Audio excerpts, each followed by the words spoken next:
कसे आहात? खाताय की नाही? सगळं खायला पाहिजे.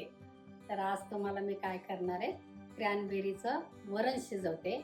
ही तुरीची डाळ शिजवलेली आहे आणि कोथिंबीर, कढीपत्ता आहे आणि क्रॅनबेरी आहे आणि बाकीचा तर मसाल्याचा डब्बा आहे माझा. मी आता वरण कसं करायचं ते सांगते.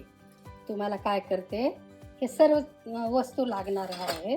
जिरे आहेत, हळद आहे, धनेपूड आहे आणि तिखट आहे, मोहरी आहे. तर आता मी तुम्हाला सांगते आणि हिंग पण आहे. अगदी 2 चमचे तेल घेते. तेल झाल्यानंतर फोडणी टाकायची. मोहरी अगोदर टाकायची कारण मोहरी फुटायला वेळ लागतो म्हणून. आणि नंतर काय करायचं, जिरे टाकायचे आणि फोडणीमध्येच थोडी हळद टाकायची, धनेपूड टाकायचं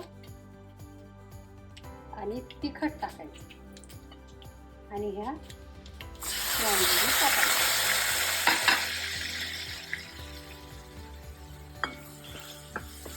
थोडं हलवायचं.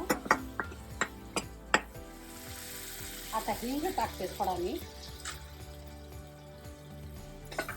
हिंग झाल्यानंतर वरण टाकते त्याच्यामध्ये.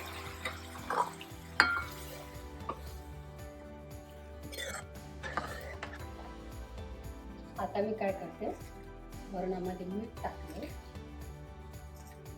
तुम्हाला चवीपुरतं कसं लागेल तसं टाका. आम्हाला थोडं जास्त लागतं. आणि चवीपुरती साखर टाकते, कोथिंबीर टाकते आणि कढीपत्ता मी तळून ठेवलेला तो टाकते आणि आता उकळते जरा. खूपच छान दिसतंय. पाहूया.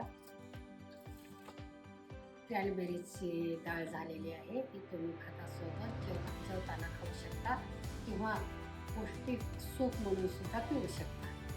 तुम्हाला वरण आवडलेच असेल, वरण आवडले असले तर माझ्या व्हिडिओला लाईक करा, शेअर करा आणि माझ्या चॅनलला सबस्क्राईब करा.